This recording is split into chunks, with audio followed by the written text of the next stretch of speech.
Well, most people think that not finishing an online course that they just purchased and pursuing another one means that they're lazy, they're broken, they didn't commit properly. And this isn't the real reason. There's a deeper reason that resides underneath, and understanding it can help you to better navigate your path and your vocation and your learning. And one of the reasons why people will start a course and then they won't finish it and they'll jump to a new course and then they won't finish it and they'll jump to a new course and they won't finish it is because they're delaying what the work actually requires them to do. And I want to tell you about this as well as some other reasons as to why people don't finish courses and the deeper reasons that are related to you and your vocation and your sacred calling. Now, the way that we're going to do this is that I'm going to explain why starting a course can feel exciting and then it just, fades off and you don't want to continue doing it and you want to move on to another one. And then we're going to go over 6 hidden reasons as to why courses, they just feel sometimes impossible to finish. Now, my name is Joel Yulee and I'm a philosopher and I'm absolutely obsessed with vocations and paths. And it's why I educate people here on YouTube, Substack. I have a podcast called the prioritise podcast. It's why I help people to choose the right career path with conviction by unearthing their very own career archetype. And what we've found is that people that do this know how to choose their path and can start walking it in the world. And one of the interesting things is that a lot of the people that I work with, they've done courses in the past, they've half finished them, and then they moved on to another course and they half finished it, they've done another course. Some people even have started like 3, 4, 5, 6 different courses around the same time, and they feel very, very spread out, and they're doing this and they're doing this and doing this. And there's a lot of starting courses and then not finishing them. And so there can be this real excitement in the beginning of like, oh, that's really interesting. I do want to learn this particular subject. I do want to learn about mythology. I do want to go ahead and learn about ancient Christianity in relation to Islam. I do want to go ahead and learn about French philosophy compared to Greek philosophy, compared to more modern philosophy, right? There can be this, I want to learn all this stuff and I want to learn some different skills, and I'm getting pulled into these different courses. And so you jump in and you get started, and then all of a sudden it falls off, right? It falls flat.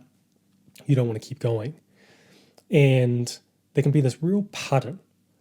And I want to go through 6 different reasons as to why you can fall off so you can start to understand this pattern for yourself, really get underneath it, and then you can start to break it in a way that allows you to pursue your calling and your vocation that really gives you both the opportunity to learn deeply and learn correctly for you and for your path, and also doesn't sort of have this energy of, hey, just do it until the end and just like face the pain and suffer through it, because it doesn't need to be like that either. Learning can be incredibly fun, can be incredibly pleasurable, but it's about understanding why there's this falling off. So the very first hidden reason is that course hopping can be a delay mechanism. What I mean by that is that people will use jumping from one course to another course to another course to another course as a way to delay bringing what they've learnt into the world, into existence. And so their knowledge always stays as an abstraction. And oftentimes our vocation, our path requires us to bring our knowledge into existence, bring it into the world. And maybe as we're starting to bring this into the world, we can start to find ourselves coming up against friction, coming up against different psychological hurdles, barriers, and we can be like, don't know if I want to do that. So say, for example, you did go ahead and learn a little bit about mythology, and then you wanted to share that learning online. And you knew inside, like, hey, I do want to go ahead and share this and express this and teach this. And so you started to prepare yourself to start sharing it online. But then you start to realize, like, hey, if I start sharing this, people are going to judge me and I have to deal with that judgment. And so rather than confronting this particular barrier, you might go, oh, you know what? Actually, I'm going to go ahead and jump into a more specific area of mythology. Maybe I'm going to go zoom into Roman mythology, really understand what's going on there. And then later on, I'm going to be ready to go ahead and start expressing that part of me online. And then you go and do that. And then you start to get ready to do it again. And then you bounce off and you ping. And so the course hopping ends up creating this escape mechanism where you can just like jump off into another learning endeavor rather than grounding your knowledge in the world. And you're continually, moving it into a later date, never having to actually do the work in the world itself. Another example of this is being delayed in the course itself.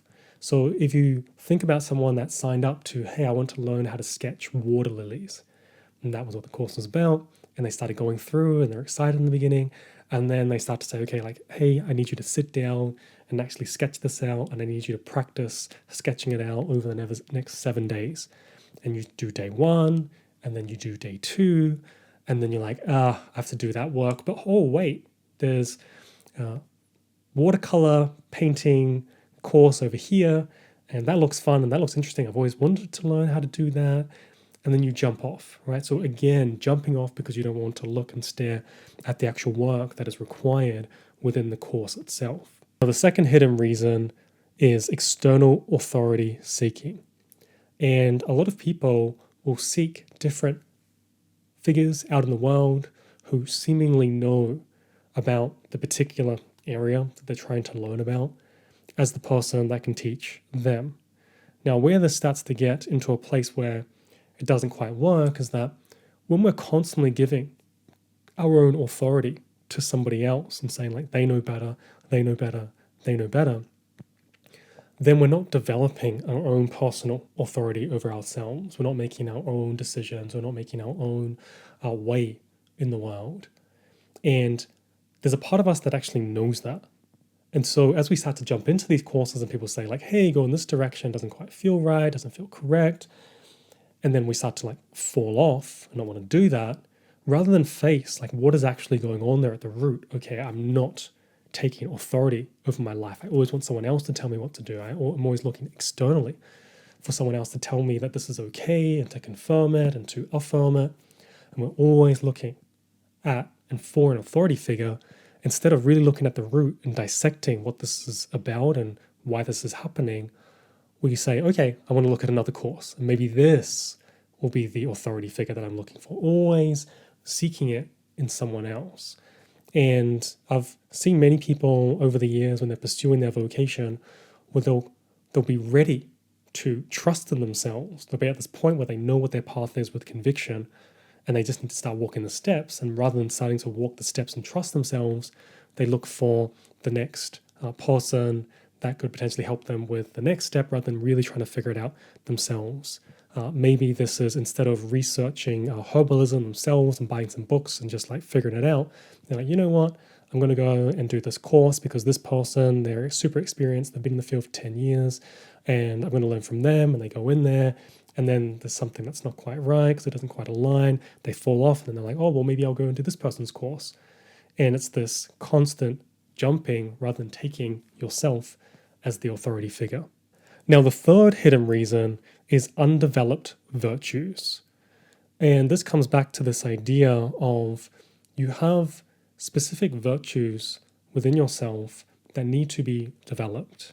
These things are like patience, effort, balance, endurance, and not developing these virtues within yourself means that when you jump into courses, if these underneath components aren't there, that you might not be able to complete a course.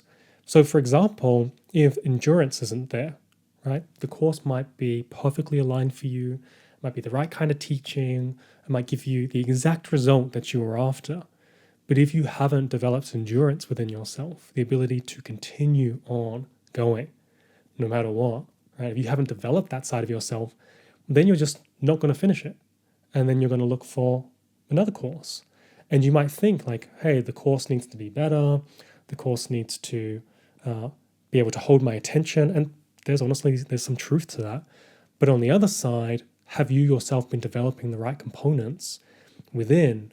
Or are you seeking out someone to like pull you and drag you along?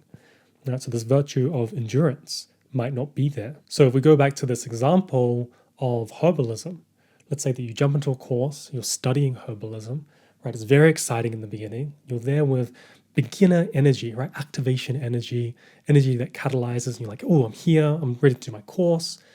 And then the course starts to move into like, hey, now you've got to memorize some names, and you actually have to memorize the Latin names of this particular area. Now, I don't know if they actually do this within these types of courses, but let's just say that they did for the sake of this example. The moment that you hit that and you have to start to memorize names and it just becomes really taxing on you, it requires endurance. But if you don't have that endurance, right, you have an opportunity here to develop it, or you can leave and you can bounce and you can try to find another course. But no matter what course you do, if you don't develop endurance, then it's always going to fade off. It's never going to go all the way. And so developing that virtue could be the reason as to why you're not able to finish courses. If we look at another example of virtue, we might pull up this idea of patience. And so you imagine someone that has just jumped into a course on life coaching. And they're like, okay, I'm going to start doing this. They jump in and then they start going through the weeks, and then week 2, week 3, they start to be like, there's a lot of work involved, a lot of homework involved. I have to do this, and they do it. But they don't really recognize like big immediate changes in themselves or in their understanding. And because they don't see this, then they can get really impatient. And they're like, I just want to get to the part at the end where I can just like start my business. It's like, no, you've got to go through all the different modules to understand the entire landscape of the space. And so the virtue there might be patience. It's funny, I've got this ring on my finger. This was a virtue that I was developing in myself. It was patience. And I don't know if you can see that in the camera, I literally bought a ring on my ring finger to symbolize patience, because I knew that I needed to work on this virtue if I was going to walk a vocation long term. I need to have patience within me. And so the cool thing about virtues is that they go everywhere with you, right? If you learn how to be patient within a course, waiting for the transformation to unfold over time, then you're going to be able to be more patient if you're working with clients, if you're creating something, artwork, music. You are able to be more patient through the process, and that's only going to serve you over the long haul. And so this is another hidden reason as to why people can't finish courses, but developing those virtues is something so powerful that can be used for the rest of your life. Now, the next hidden reason is no vocation. And when people are pursuing learning without a vocation, what often happens is that they're typically pursuing things out of curiosity or potentially pain. Now, when they're pursuing it out of curiosity, it's kind of like, oh, okay, that's interesting. Maybe I'll do that. And they'll jump into courses because it's kind of interesting. And what ends up happening is that without a vocation, which is this sacred calling underneath, when things start to get hard or difficult or tough, they're like, I was just here because I was curious anyway. And can't really be bothered doing all that. And they bounce because they don't have the underneath willingness to devote themselves through even the parts that are hard and that are tricky and that is difficult. So we have this side of things where people are kind of just curious rather than really saying, hey, I'm devoted to this because it's for the very thing that I'm meant to be doing in this lifetime. Another version of this is someone that's interested in writing, and they're like, oh, I'd really be interested in writing my very own novel, and maybe they go and sign up to a community group or an in-person workshop, and they want to start developing a potential novel. They've never really done it before, and they jump on in and they start doing it, and then things start getting a little bit harder or a little bit more tricky, or they've got to do some editing, or they've got to do some story development, and they start getting into it. And as it starts to get harder, if they're not really connected to it, they start questioning the actual subject and skill itself. Right? They start being like, do I really want to be a writer? Do I really want to do this? And then they bounce, right? They only went a little bit in because they didn't come in with this core understanding of like, I'm here for a reason. I'm here to do something. It's actually one of the big problems that happens in further education, where you start looking at people that go and get degrees and they're not really there for a reason. They're sort of there to figure it out. And because they're there to figure it out, they can end up popping out on the other end with a degree that wasn't actually the thing that they're meant to be pursuing in this lifetime. Whereas if you knew what you wanted to pursue and then you go and pursue higher education because it's coming from a place of true intentionality, it's so much better for you and your path, and you understand why you are there. So not having a vocation is another reason why people just fall off and they don't finish courses. Now, the fifth hidden reason is that people can romanticize beginnings. And this can be this having a potential idea of what it's going to be like, right? They project out in their mind, oh, if I do this course, then suddenly I'm going to be able to run marathons. I'm going to be able to create a garden in my backyard. And they have these different images in their mind as to what this is going to look like. And then they get in there, and these images in their mind start to come to ground, right? Because courses will bring you into, like, hey, what does this actually look like? And they'll bring you into the practical world. And this can require effort, it can require time, it can require sacrifice. And when these parts are involved, then suddenly it doesn't feel as good as, oh, this is just going to give me everything that I want. So people can romanticize the beginnings. And when this is a pattern, what it means is that we're continually romanticizing what it's going to be like. We get in there, it's actually not like that. We get disillusioned, and then we want to go and find something else that is like that. But that vision isn't actually possible in the way that it's appearing in the mind. And the actual high that I think people need to get addicted to is when they bring it into existence and it comes into form. And when it's there in form, and there it is, and that is where the high needs to be received, as opposed to this initial abstraction, imagination in the beginning. Very, very useful, but needs to come into form. So as an example, if someone was to say, I really want to learn about astrology, and I'm going to do an astrology class, and they start learning about their own chart, and they start getting excited, and they start getting pulled into it, then they jump into it, right? And they're like, oh, I could see myself being an astrologer. And then as they start doing it, they start realizing that, hey, they have to learn all the technicalities. They might have to do certain observations of the moon. They might have to understand the degrees and understanding the mathematics of those degrees and understanding angles and the geometry of things to coincide with their own intuition. This might end up creating this frustration of, no, I just want to get to the end of being an amazing astrologer, which I had in the vision in my mind. And this frustration can cause people to not finish the course. Now, the final hidden reason that people don't finish courses is because they're doing too many. And because they're doing too many, what it means is that they don't understand how to prioritize. And when people are unable to prioritize things, it means that they don't know what they want. And when they don't know what they want, they don't have a direction. When they don't have a direction, it means that they don't know how to properly navigate their life and their vocation. So you want to make sure that you're always prioritizing things. It doesn't mean that you only have to do one thing, right? You can do two things, you can do three things, but are they properly prioritized based on what the core intention is and based on what the vocation is? So for example, if someone was signed up to a YouTube course, they were signed up to become a human design reader, they were signed up to understand more about plants and growing things in their backyard. They were signed up to a sound healing workshop. They were signed up to learning how to design their website. And they were signed up to a herbalism apprenticeship.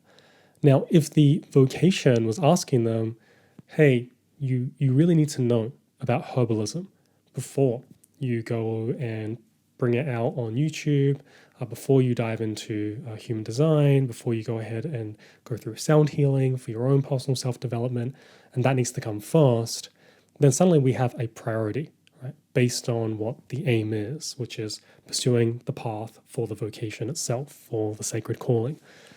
And when we have that, then we have an ability to move, we have an ability to focus, we have an ability to step forward.